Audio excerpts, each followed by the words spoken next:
Ladies and gentlemen, my name is Justin Cardy and I'm the 2017 Executive Editor of the University of New South Wales Law Journal. It is a pleasure to be able to welcome you all here this evening for the launch of what is the second of 4 issues that will make up volume 40 of the journal this year. And what a turnout it is here tonight. Thank you all for coming. I would like to extend a special warm welcome to the Honourable Justice Virginia Bell of the High Court of Australia, to Jeff Hoffman and the partners and solicitors of Clayton Utz, to Professor Andrew Lynch, the Head of School and Deputy Dean of the UNSW Faculty of Law, and of course to the editorial board of the journal and our journal alumni.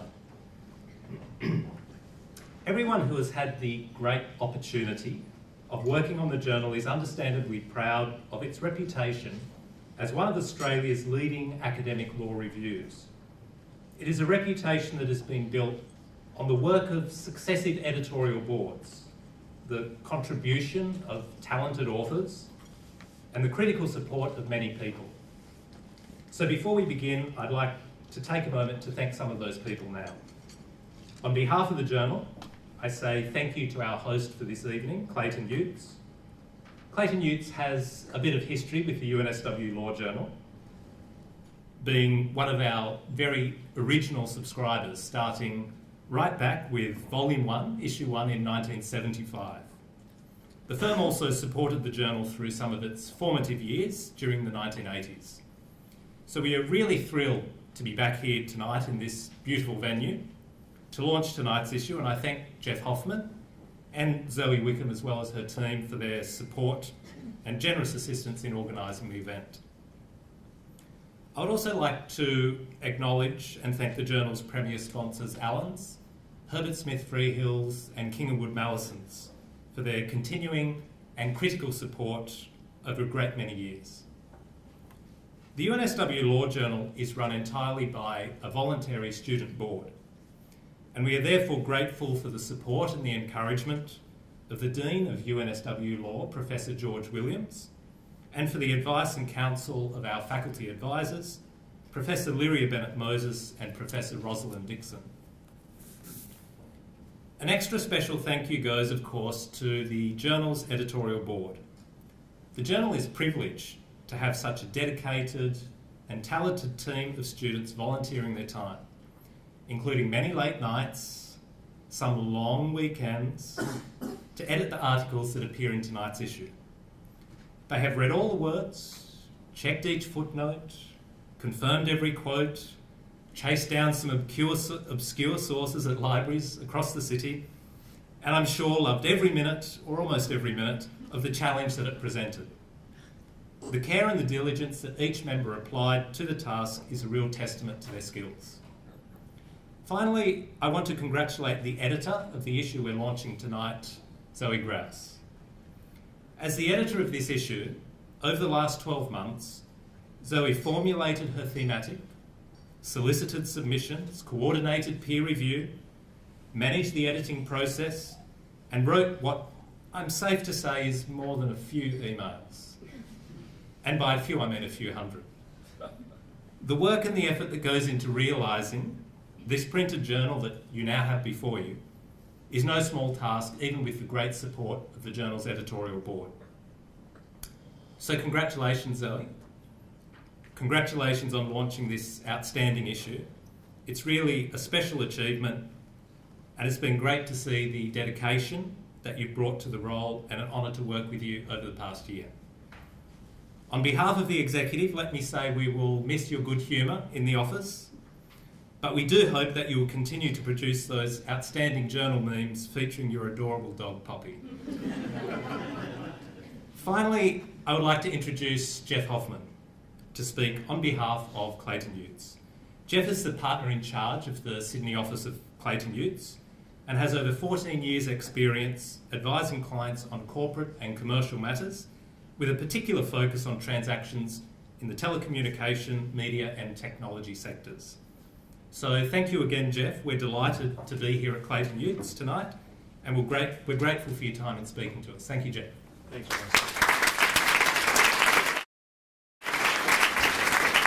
Thanks very much, Justin. The Honourable Virginia Bell, Justice of the High Court, faculty and students of the University of New South Wales, fellow members of the profession and friends. On behalf of the Clayton Utz Sydney partners and staff, it's my great pleasure to welcome you here tonight to the UNSW Law Journal launch. My name's Jeff Hoffman, as Justin said, and I'm the partner in charge of our Sydney office. Thank you, Justin, for your introduction and obviously to the work that you and the members of the Law Journal team have put in to produce a fantastic publication. As one of the leading law faculties in the country, we are constantly impressed by the calibre of teaching and research produced by the UNSW Law School. The calibre of the students that it produces continues to be absolutely exceptional. Many of them are among our alumni, our partners, our lawyers, and our summer clerks and graduates. As you all know, the University of New South Wales Law Journal is one of Australia's leading peer-reviewed legal journals and is produced by a voluntary student board, again a testament to the capabilities of the student body. For the last 42 years, it's provided a platform for the highest quality analysis concerning not only what the law is and isn't, but what it might, should and shouldn't be. As practitioners, we obviously spend a lot of time considering and writing about the former, what our law is and what it isn't, because these are the issues that are of specific or general relevance to our clients. However, from our perspective as practitioners, the enormous value of the University of New South Wales Law Journal is that it provides contemporary legal thinking on the latter, what the law might be, what it should be, and what it shouldn't be. And it does that within the context of a very high editorial standard that it maintains. And in doing so, it provides enormous value, not only to the legal profession generally, but ultimately to the society that we live in. On that note, it gives me great pleasure to invite the editor of the current issue of the University of New South Wales Law Journal, Zoe Grouse, to the podium. Good evening. I'm excited to be welcoming you all to the launch of issue 42 of the UNSW Law Journal. I too would like to begin by acknowledging the traditional owners of the land upon which we meet, the Gadigal people of the Eora Nation, and I pay my respect to their elders both past and present, and extend that welcome to any Aboriginal or Torres Strait Islanders present this evening. As most of you probably know, or may have now discovered upon picking up a copy of the journal this evening, the UNSW Law Journal has two components to every issue, a general and a thematic. The 6 articles which make up the general component to this issue demonstrate the reason for which the UNSW Law Journal has gained its reputation as a leading generalist Australian law journal. I am proud of the fact that this group of articles very much speak to the journal's goal of publishing topical, original and useful scholarship. The first article in the general component is written by Emma Armson and discusses the flexibility in the decision-making process of the Australian Takeovers Panel. Second, in the current wake of possible changes to Section 43 of the Competition and Consumer Act, Catherine Kemp provides a timely comparative analysis of effects-based tests for the misuse of market power. Next, Assistant Professor Ian Field mounts a well-considered challenge to the taxonomy of tort law defences, whilst Rebecca McWhirter provides a compelling argument as to why patients should have access to doctors' performance data. The article by Professor Gary Edmond, Christy Martyr and Meher Rock undertakes a thorough critique of the rules and standards governing expert reports, particularly around determining guilt in criminal proceedings. Finally, Alana Piper and Professor Mark Finane provide an historical account of access to legal representation by criminal defendants in Victoria. The thematic component of issue 42 is entitled The Individual Judge. Becoming an issue editor of the UNSW Law Journal is truly a privileged position to be in. This position provides students of the University of New South Wales with a unique opportunity to shape academic debate. Due to the respect which the journal itself commands, as issue editor, I have been able to devise a thematic topic area of personal interest and receive exceptionally high quality submissions from talented academics, not only in Australia, but from around the world. The concept of the person beneath the wig, the individual judge, is an intriguing one, especially for those who dedicate their time to studying the judgments of our courts. This year marks 30 years since an edition of the UNSW Law Journal has produced a collection of articles on this topic.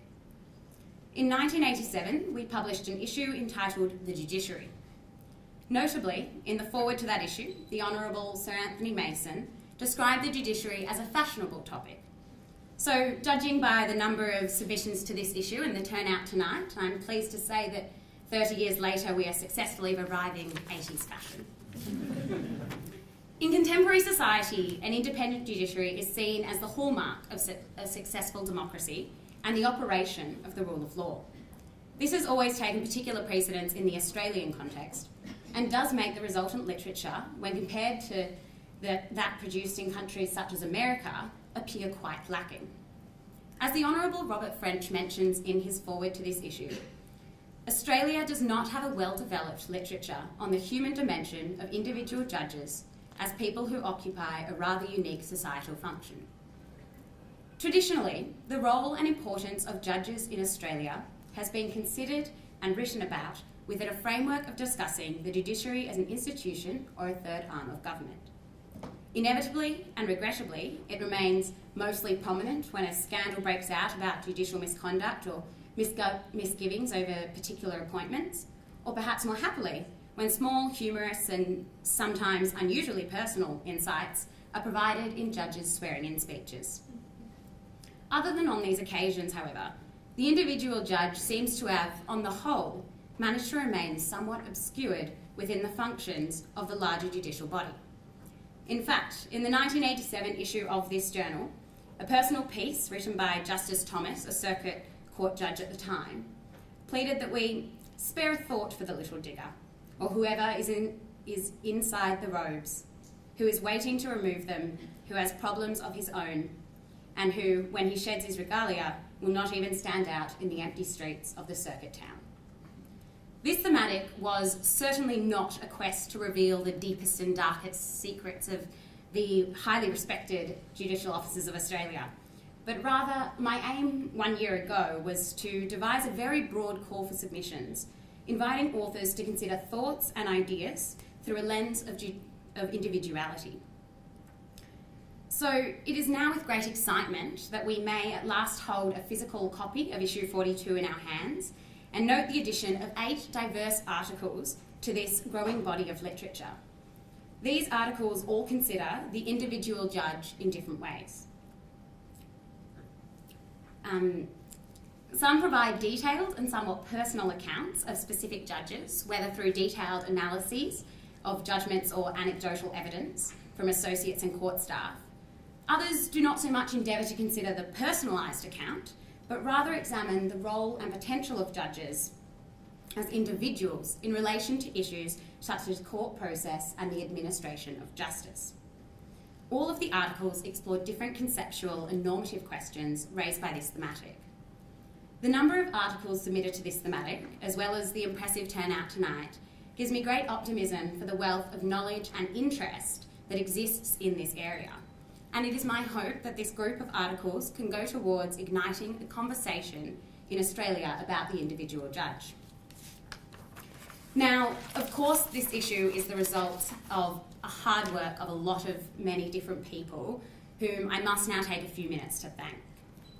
First, I would like to thank Deputy Dean Andrew Lynch and Associate Professor Gabrielle Appleby for helping me to construct the original scope of the thematic component. Their enthusiasm for the issue immediately convinced me of the need to ensure that this thematic went through to publication.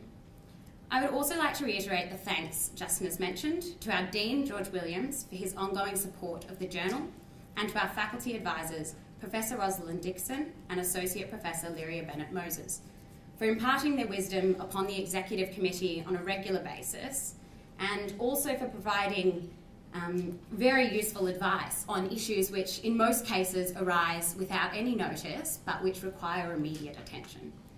Of course, I would also like to thank Clayton Utz for hosting the event tonight, and our premier sponsors, Allen's Linklaters, Herbert Smith Freehills, and King & Wood Medicines. Next, thanks must of course go to all 25 authors who have contributed to this issue.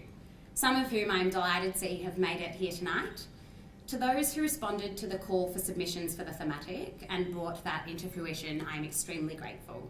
But also to all of the authors for entrusting us with the publication of their works and for the extreme patience and dedication they have demonstrated throughout the editing period. I'd also like to thank the anonymous peer reviewers for undertaking what is often a thankless task, but so essential to our model as a student-run journal.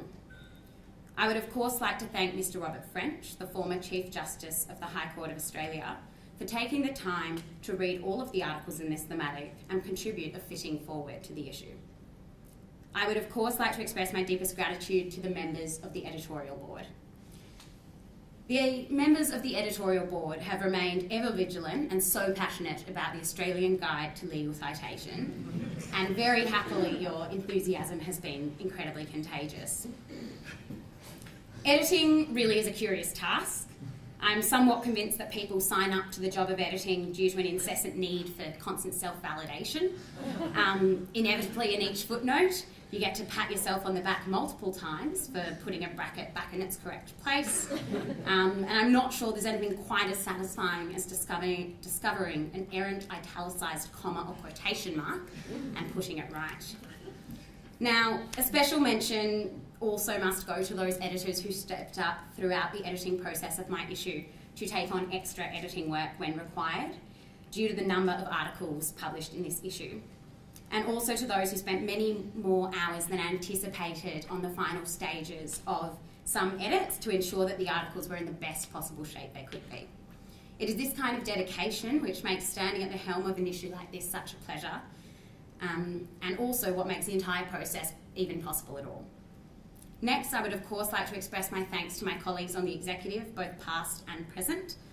The counsel they have provided over the past 12 months has been truly invaluable, but most importantly, their support and friendship over the past year has made all the difference. It has been a very exciting time to be part of the executive, and I can't wait to see the changes we've been slowly making come about later in the year. Lastly, I would like to thank my family, friends and Starburst Fruit Chews for their support over the past year. It is now my great pleasure to introduce our keynote speaker for the evening, the Honourable Justice Virginia Bell of the High Court of Australia. Prior to her appointment to the High Court in 2009, Justice Bell was a judge of the Supreme Court of New South Wales and then of the New South Wales Court of Appeal. Before her appointment to the bench, Justice Bell was a leading barrister, appointed senior counsel in 1997. Her Honour also served as President of the Australian Institute of Judicial Administration from 2006 to 2008. With hope that all of those details are correct, would you please welcome the Honourable Virginia Bell. May I start by saying that the head of the Judgement Production Unit at the High Court readily recognises an italicised space.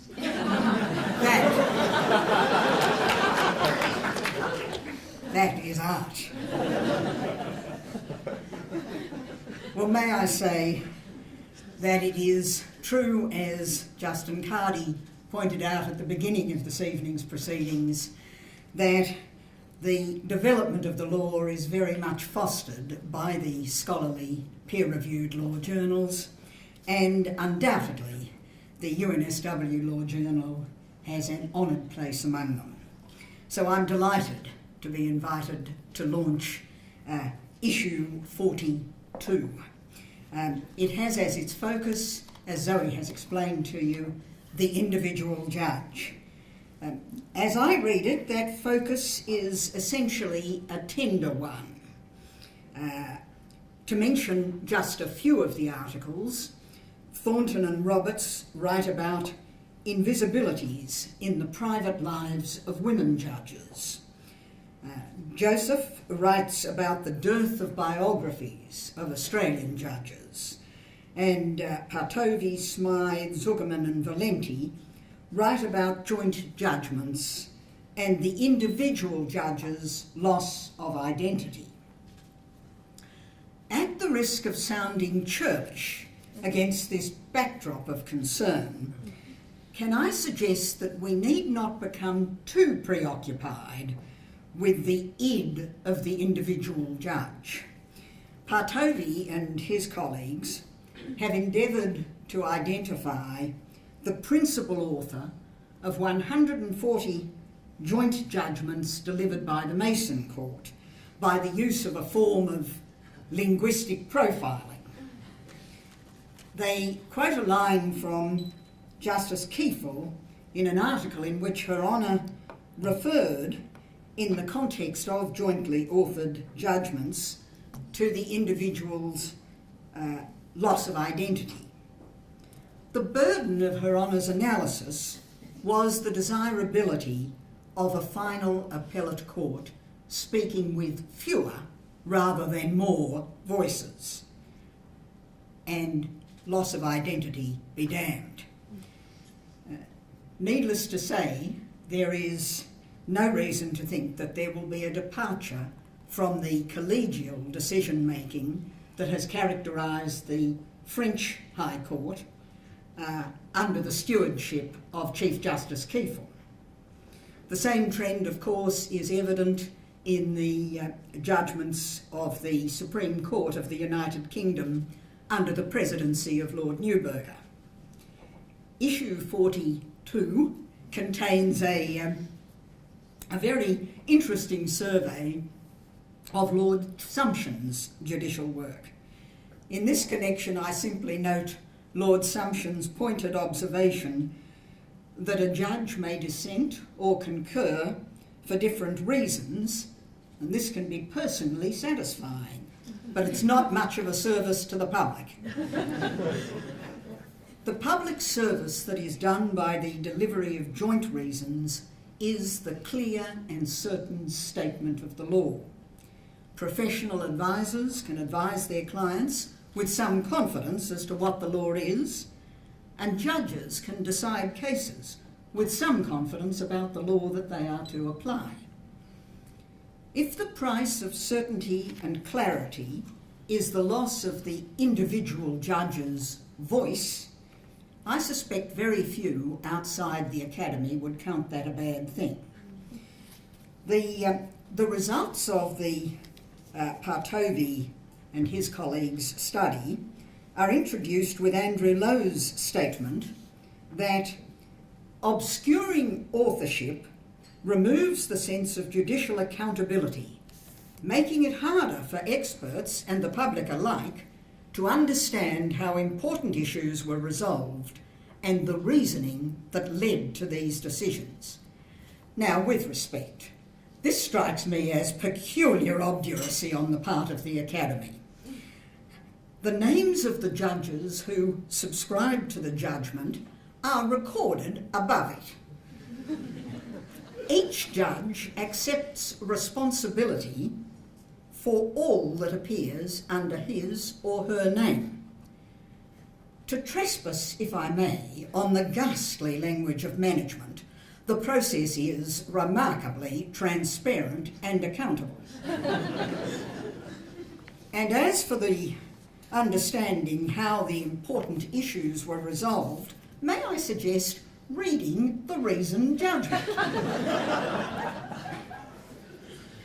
The essence of the judicial function is the determination of a dispute by the making of a final order that binds the parties.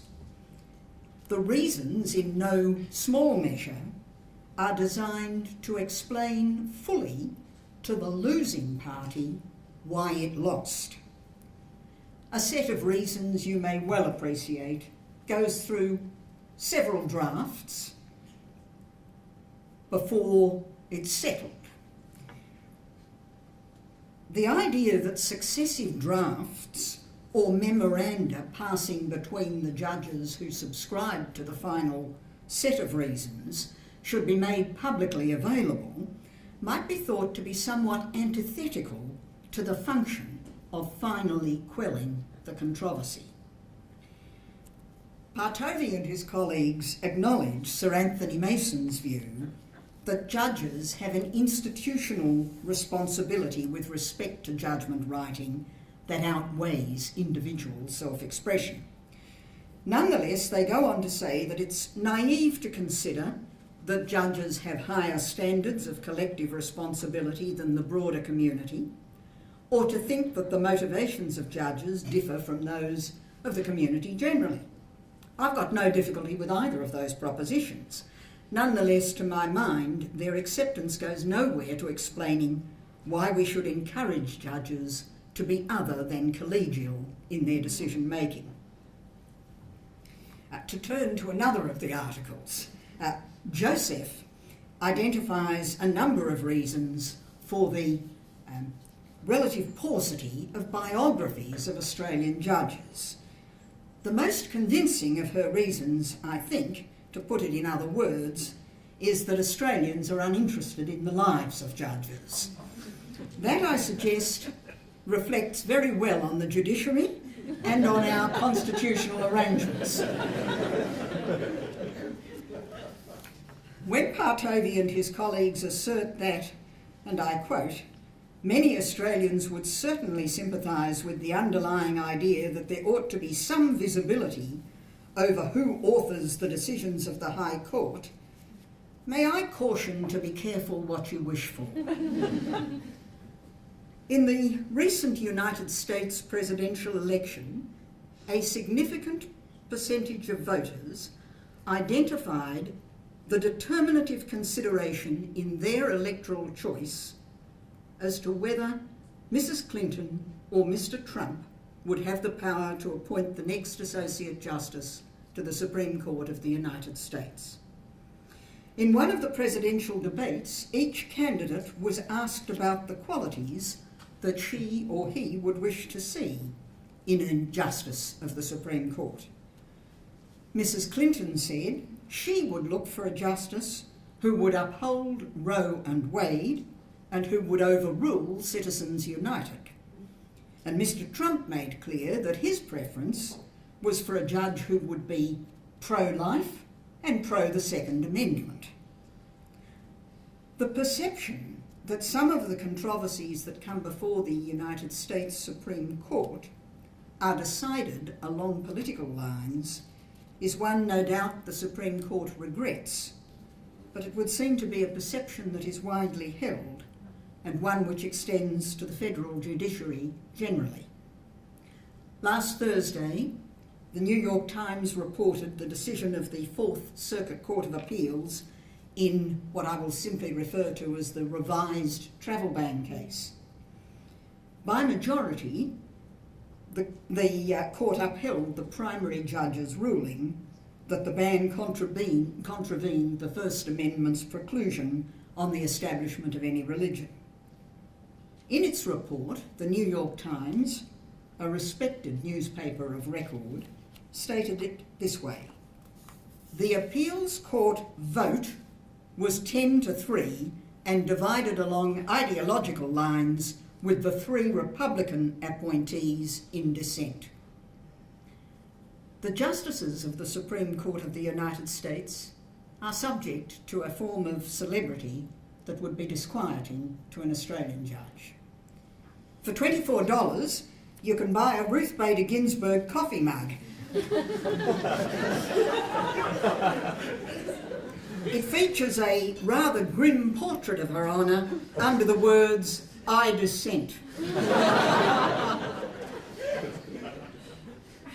How lucky we are that in Australia, outside the law faculties, very few people would be able to name the Chief Justice of the High Court, let alone the 6 puny justices. It is, I rather hope, inconceivable that the outcome of an Australian election might turn on whether a coalition or a Labor government would be in a position to make the next appointment to the High Court of Australia. It is undeniable that decisions of the High Court have a significant impact on our society. The reason I venture to suggest why the community is uninterested in the judges who make those decisions is because of an unstated acceptance that they are made on legal merit and not on the political or ideological sympathies of the judges. In my experience, that acceptance is justified. As with so many things, it couldn't have been better illustrated than by Chief Justice Gleeson in a speech that His Honour made at the time of the High Court's centenary. He pointed out that at that time in his tenure as Chief Justice, the Court had only once divided along lines such that the justices appointed by a coalition government were of one view and the justices appointed by a Labor government were of a different view. The matter over which they divided may not be thought a matter of great political moment. It concerned the liability of a local government authority to a woman who slipped over an uneven pavement. The declaratory theory of the common law has been dead for longer than I've been in practice. But to acknowledge that judges are involved in making the law is not to accept that they have a free hand to mould the law according to personal or ideologically held views. Lord Sumption is quoted in the article to which I referred as discouraging comparison between his lectures and his judgments. He's quoted as saying this: "As a judge, I'm not there to expound my own opinion. My job is to say what the law is. By comparison, in a public lecture, I'm my own master." The author of the article is dubious about the truth of that statement. I don't share that scepticism. Judges may differ in the application of common law principle or in the canons of statutory construction and the like in ways that can be said to reflect differing judicial philosophies. But each judge is faithfully seeking to apply principle to the case in hand. Differences in the application of rules or principles tend to be within confined bounds. In practice, judges of widely differing backgrounds and philosophies hearing the same matter will commonly arrive at the same result. It would be troubling if it were otherwise. On occasions, I acknowledge, judges are called upon to decide novel questions involving matters of policy for which there is no clear principle or rule. Catanac and Melchior is the prime example. The High Court in that case held by a narrow majority that the parents of a child born as the result of a negligent sterilisation procedure were entitled to recover damages for raising the child. The arguments against the award of damages called in aid fundamental questions about our society's values. The judges in the minority accepted those arguments, holding that the law should not countenance placing a value to the parent on the life of the child. The majority held that damages could be calculated without setting off the value of the life of the child. In their joint reasons, Justices McHugh and Gummow observed that the coal miner forced to retire because of injury doesn't have his damages reduced because now he's free to sit in the sun and read his favourite newspaper. Fortunately for the health of our system, cases which raise acute policy issues of this kind are relatively rare. I can't leave issue 42 without some comment on the topic of feminist judgment writing. Hunter and Tyson report on the results of a study of the sentencing remarks of Justice Betty King of the Supreme Court of Victoria in an article titled "A Study of Feminist Judging in Action." The authors observed that Justice King may not identify as a feminist, but they conclude that her remarks in domestic homicide and domestic violence cases are exemplars of feminist judging. I do identify as a feminist. Nonetheless, I share with many women judges, including, I rather suspect, Justice King, doubts about the claims of the feminist judging school. Of course, I'm very mindful that proponents of that school are apt to counter us women judges by saying any woman who gets to be appointed to the judiciary is naturally a captive of the patriarchy. All I can say is that my views are shaped by my experience of nearly 20 years as a judge. I'm now one of the oldest judges on our court. When I was first appointed to the Supreme Court of New South Wales, I was one of the younger judges. I've sat in the New South Wales Court of Criminal Appeal with male judges 20 years older than me, men with very different experiences of life and perhaps very different political views. But to make the point again, in my experience, those differences did not affect the approach to the resolution of the issues raised in the appeal.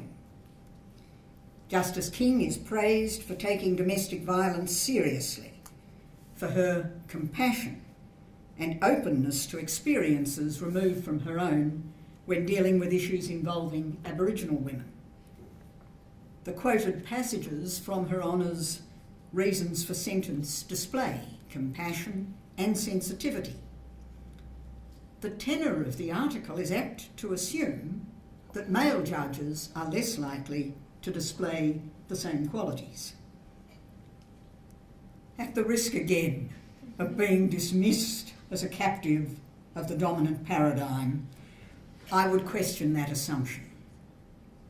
When I was first appointed to the Supreme Court, the Chief Judge of the Common Law Division was Justice James Wood.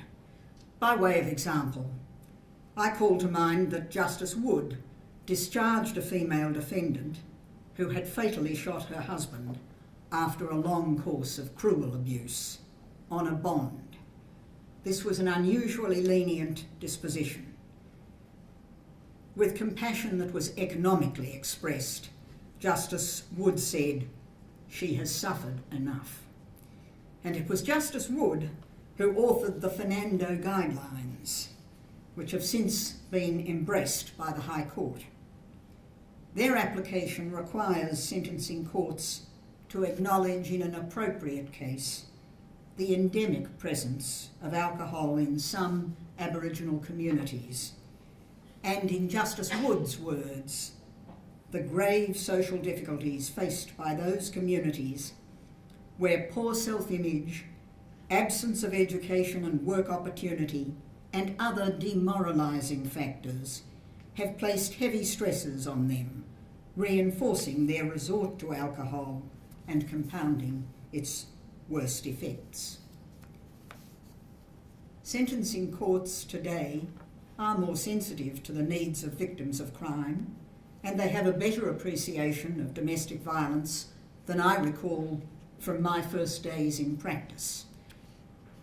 It's a change that seems to me to reflect broader changes in society's attitudes, changes which very largely have been driven by feminist advocacy.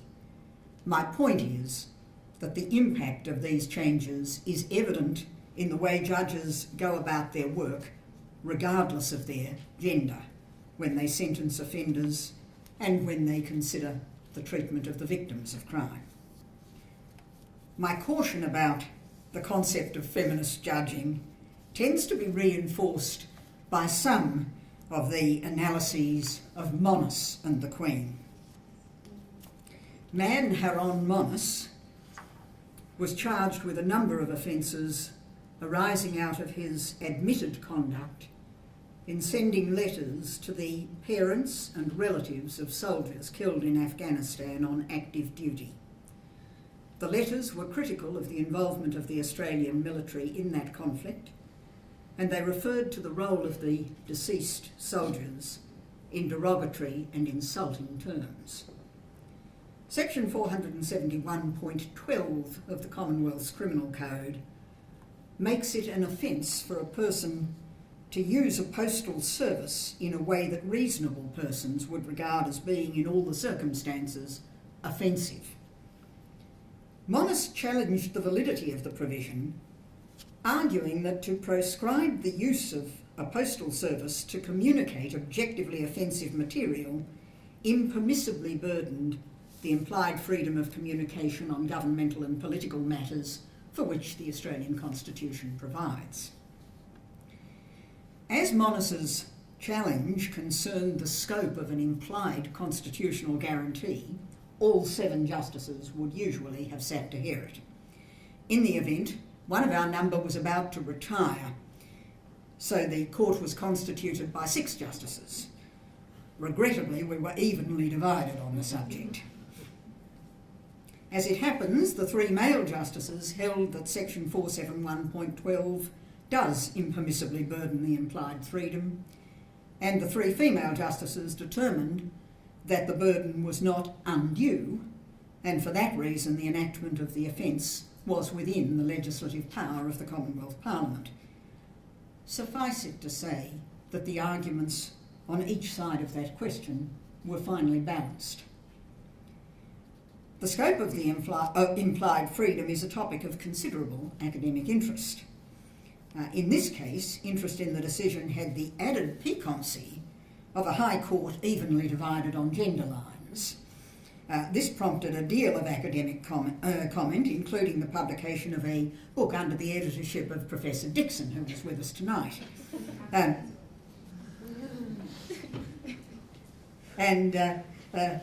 It was also the subject of an article by Professor Zifkak that was published in The Australian. It was Professor Zifkak's thesis that the women justices gave prominence to the fact that the offence concerns the receipt of offensive material in the home or workplace, which he characterised as the private domain.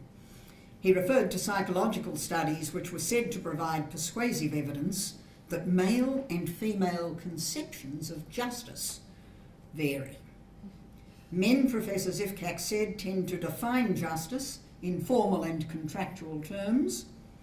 By contrast, women, he said, are inclined to see it in contextual and relational terms in which the private sphere assumes greater significance. Professor Zifkak suggested that the split in Monis provides us with an intriguing example of the distinction between male and female conceptions of justice. As I've noted elsewhere, Professor Zifkak's thesis may be weakened by reference to the history of the proceedings. This was an appeal by special leave from the unanimous decision of the New South Wales Court of Criminal Appeal, which held that the provision was validly enacted and did not infringe the implied guarantee. In circumstances in which the High Court was evenly divided, the Court of Criminal Appeal's decision was affirmed. The Court of Criminal Appeal on that occasion had been constituted by the Chief Justice, the President of the Court of Appeal, and the Chief Judge of the Common Law Division, all of whom at the time were men. If Professor Zifkak's thesis is right, I can only marvel at the serendipity that 3 of the most senior male judges in New South Wales have been gifted with a female sense of justice. On that essentially happy and uplifting note, it remains only to congratulate Zoe Grouse, the editor, for all her hard work and of course for her editorial team. Editing a peer-reviewed journal is, I think we all appreciate, an exacting task. And Zoe and her colleagues have succeeded in putting together a very readable and stimulating collection of papers, placing judges under the microscope, which, as you may have gathered, we resist to the death. Thank you. Well, ladies and gentlemen, it's my very short but pleasant duty to give the vote of thanks to tonight's guest speaker, Justice Virginia Bell of the High Court of Australia.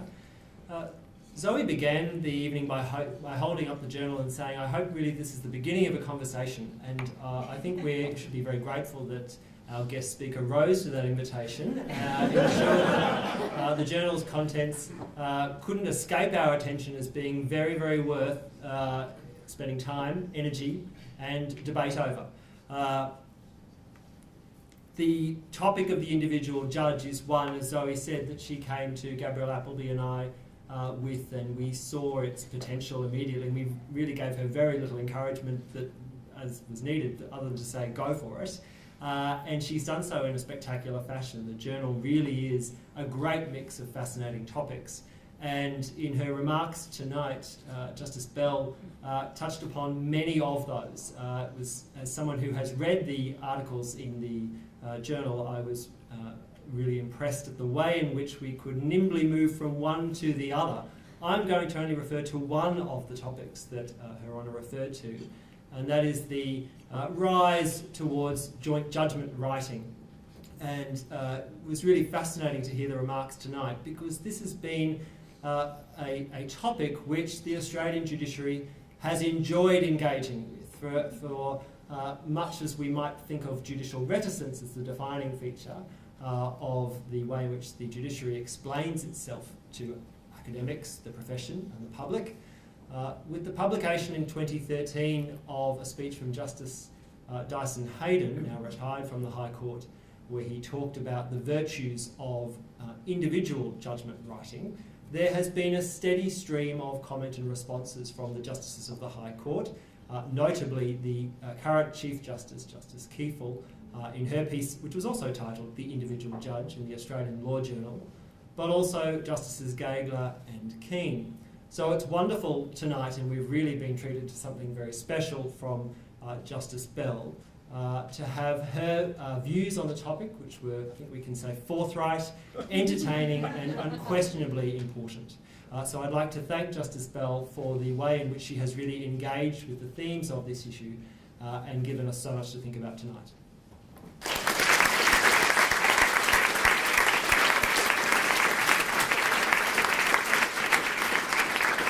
At the risk of outstaying my welcome, it would be, I can't miss the opportunity to just offer some reflection really from the law school on the importance of the journal and the hard work of all its student editors, both past and present. I mean, what's really remarkable about coming to journal launches, and one of the huge pluses, is seeing students who have finished at UNSW, but who we got to know really well during their time with the university because of their editing of the journal. And they're a truly special part of the alumni community. And the law school is immensely proud of the journal. Every issue that is produced is something that really staggers us with its professionalism and its interest and its contribution. And the work of the students, both past and present, I can assure you is really appreciated by all the academics at the law school. So thank you to all of you very much. But I also want to say thank you to Zoe for the work that she's done on this issue, issue 42, that is in front of you. And her interest in this theme was something that really struck us straight away. I was talking to Justin earlier and I said, although there's the 8 articles in the thematic issue, of course, for those 8 articles and all the work that they represent, there's so many more that are submitted by contributors, would-be contributors for whom I do feel some degree of sympathy, who have received the full peer review process, the attention of the editors, the many emails that were talked about. So this is just the tip of the iceberg of the work that goes into the journal, and Zoe should be very proud of all her achievements in bringing this to you tonight. Thank you very much.